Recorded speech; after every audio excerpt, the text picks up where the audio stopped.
Welcome back, Alchemists, to another video, man. First off, before we even get started, I want y'all to take a deep breath with me. Just enjoy that, man. Smile, you feel me? I'm a little clogged up right now. Just been a lot of mucus built up over the time, but we ain't here for none of that. We're over the few days. Here to talk about this, man. If I'm saying it right, Thich Nhat Hanh, something like that. Huge inspiration, man. We're here to talk about this book. It's called Anger, Wisdom for Cooling the Flames. I'm gonna show y'all again. Boom. And the reason why I want to do a review on this, I'm gonna do a review on a lot of the books that I read, and then we're gonna dabble more into the spirituality, things like that. That, like I said, this channel is gonna be based on. But the main reason why I want to talk on this book because everything that we start off from the get-go is always gonna be within, and anger is a huge part of a lot of our lives, whether we want to admit it or not. Some of us close it off and try not to admit that we have anger. We try to ignore it, things like that. But I'll be honest, doing things like ignoring it. Hold on, make sure I get the Buddha back there. You feel me? Up in there in the frame. But doing things like trying to ignore it, things like that is not going to do anything for us in the long run. It's not going to benefit us. So I read this book a few months ago, so forgive me. I'm not like completely fresh with everything in the book. And I've been reading my butt off. But what I do remember from this book is that he gives very easy read, only like what, 200 pages, something like that, 180, 190, 200 pages, whatever. But he really explains the book well about how we adapt to anger, how we usually, when we get angry about things, we, like, so for instance, if someone makes you mad, a lot of our natural instincts is to, I want to piss them off too, I want to make them mad again. So then you try to do something that could potentially hurt their feelings or hurt them, you know. And in a sense, we feel like we get satisfaction out of that, but at the end of the day, we don't feel any better doing that at all. We feel sometimes even worse. But this book, man, is amazing at explaining how to control your anger, and also to pinpoint that anger is also important. A lot of us and a lot of people and a lot of channels I see on YouTube is saying how anger is not good and how you shouldn't have anger, but that's natural. That's just who we are as human beings. You know, we're gonna have anger. We're gonna get anger.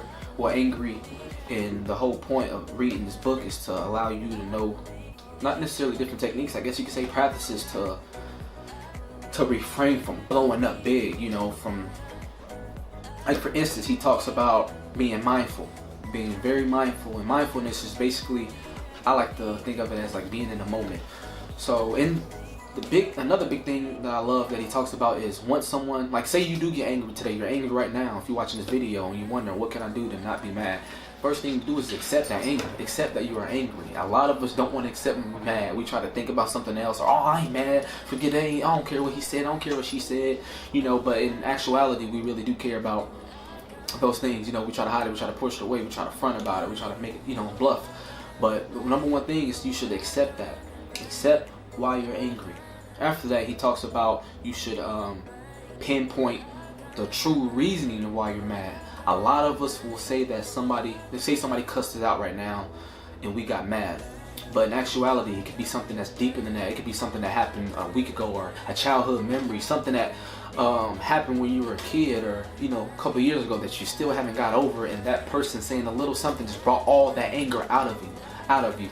And he also talks about how we all have seeds of anger, joy, love, and things like that inside of our bodies. But over the years and how our generation and stuff is, we glorify the bad things, you know, people getting shot, things that alter our frequency and our vibration, which I'm going to talk a lot about that on this channel. But he talks a little bit about that stuff, how it affects us, you know what I mean? And it can, that energy, you know, it comes back to us, and it affects how we portray and how we conduct ourselves, if that makes any sense. But the food is very important too, and he talks about food so much in this book, about how we need to be mindful when we eat, because we usually take the small things for granted, like even breathing, which is why, you know, I like to take a deep breath once in a while and really be in the moment, and realize that I am alive and I'm here in this moment right now. The past and the future don't even exist. I'm gonna talk about all that type of stuff. I'm trying to stay within the book. Man, I got so much information I want to give y'all. But he talked about how we have these seeds, and at times we water the seeds that we don't need to be watered. You know, we will end up watering our seed of anger. You know, for instance, for me, I'll be honest with you, I resented my father my entire life. You know, he wasn't really there when I was a kid. And to a lot of people, even friends that I grew up with, that was like the norm, you know, and that's sad. It was like normal to not have your pops there, you feel me? And it just, but something inside of me always just wanted my pops there, you feel me? When I did have him, when I was younger, man, I loved to be around him. I loved this energy, stuff like that. And he wasn't even buying me things, you know. He wasn't, you know, he could never really afford to give me nothing. Only thing I remember my pops giving me some Dragon Ball Z socks for Christmas. And I love those things. I wore those things till things just fell apart. But once he left, you know, I resented him my entire life. Man, I don't care, he ain't here, you know, but deep down inside, that's all I wanted. You know, that's all that I was looking for. So after reading this book, I really had to accept that, hey man, even though you're 25 years old now, that was a huge part of your life that you never got over. You made it seem like you got over that, but deep down inside, that was the root of all of my anger. So my anger seed was huge, and I would blow up over the smallest, tiniest things, not realizing it was just that the anger was built up from my pops, even though that wasn't what triggered it at the time, if that makes sense.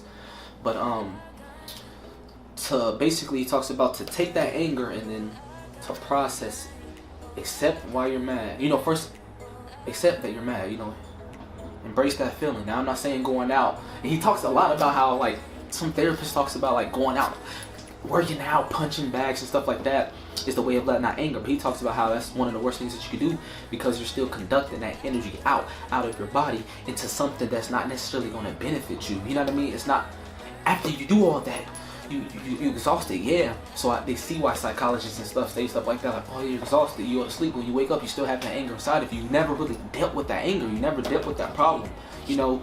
So me, one of my biggest things was to go and talk to my pops. And so when we finally did get in contact, you know, I straight up told him, like, hey man, I resented you, you know, my entire life for you not being there for me. I forgive you, you feel me? Then he apologized to me. Now I'm not saying you got something in your life, I'm saying you all should go do that, you know, but whatever it is, the issue you have in your life, but I'm not saying that it'll go how it went for me, you know, that him admitting to it, because at first it wasn't just like, oh, I'm sorry, you know, it's like, no, it wasn't me, but he eventually just full out admitted to it, you know. Then we talked it over and then we got over it, but still to this day, we ain't really close, you feel me? Like, I call him, he don't return calls, stuff like that. But the thing is, I had to accept that that's how that is, you know. I try to make the relationship better, but it's two parts in a relationship, you know. And I can only do my part so much, but I can't resent him. So I don't resent him, and I do love him. I'm telling you, this book helped me so much getting over that, not really having a father there. And to understand that because he had his past and how it affected me doesn't mean that it really does affect me like I think it does. You understand what I'm saying? Like, we take other people's actions sometimes and act as if it affects us, but it doesn't. That's their action, you know. Then he talks about how you can take that anger, once you identify it, you know, once you accept it, you identify it, figure out what is the root of the problem, because the root of the problem ain't because your cell phone broke. You mad about something else that happened 2 weeks ago that you never really got over. So now that seed of anger, that seed had built up and it's been watered over time, and now boom, you just finally explode and let it out, you know. But once you do that, you accept, you know, the root of the problem. Now take that problem and understand it, you know, really truly understand whatever that problem may be. And then you transform that to compassion. You can transform it to love. Man, and when he said that, dude, I'm telling you, it hit me. It hit me. And to be honest with y'all, I'm not a big reader, but man, I've been flying through books lately, man, just because how much the information can really affect you. You know what I mean? Just to be able to think about stuff differently. You know, because we hide a lot of stuff from us. But he's saying how it's not good to not have anger. You need anger. It's a part of life. You have to accept that you will have anger, but do those things to transform it to compassion and love. It'll only make you a better person inside. It's honestly what this book is about, man. It's talking about even with the loved ones and their energy around you, and be mindful of your energy and mindful. I'm gonna say one more thing before I go, man. I could talk all day, but I'm trying to keep it short, simple, and sweet. But again, he talks about food and what we put in our body. Now this blows my mind, right? It blows my mind. Check it out. So we love to eat meat. You know, if y'all don't know, I got another channel. It's called Hydro Gains. Link in the description. But for some of this about bodybuilding, you know, I love to eat meat. I love all these types of things, right? And you do 2 cheeseburgers and all of this, but my goal is to become a vegan bodybuilder over time. You know, that's what I'm really working up to, because I understand, and he's talking about in his book. So when they kill the cows and stuff like that, these cows are being made up to get killed. These chickens are being brought up to get killed. They get confined in like small little areas, freaking thousands of them, hundreds of them, and they can't even move. And then the ones that are like default, like may have a leg messed up, and they even like they're genetically modified. A lot of them don't even come out and never even get to grow feathers and stuff no more. It's just, man, it's crazy to actually, you know, learn about all this type of stuff. And then the ones that not healthy, not up to standard, you know, they just, you know, they heal them however they not hit them, they just kill them however they kill them. I don't know what they hit them in the head, they throw them, whatever they do to kill them, just because like they're not perfect in their eyes, you know what I mean? Just to be broke down, processed, you know, all GMO, all that type of stuff in it, and then we eating and consuming it. But what we have to understand, he talks about in his book, how they died a stressful life, you know what I mean? So now that stress that they died from is conducted into dead flesh. All we're eating is dead flesh. So now it's conducted in small dead flesh.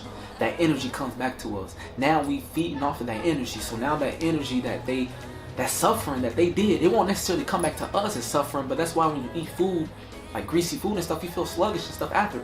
That's just the energy from that product. That's just the energy from that animal that you're getting back, and it comes back to you in the universe. But you're thinking, oh, it's because it's not healthy, things like that. Exactly, that's part of it. It's not healthy, you know, to eat those things like we may think that it is, but to be actually mindful and realize that those things can cause cancer, those things can cause diabetes, high blood pressure, stuff like that. It has to do with a lot with what we're putting in our body, therefore our energy and everything else is being affected too. So again, this is the book, check it out, and be back with another video.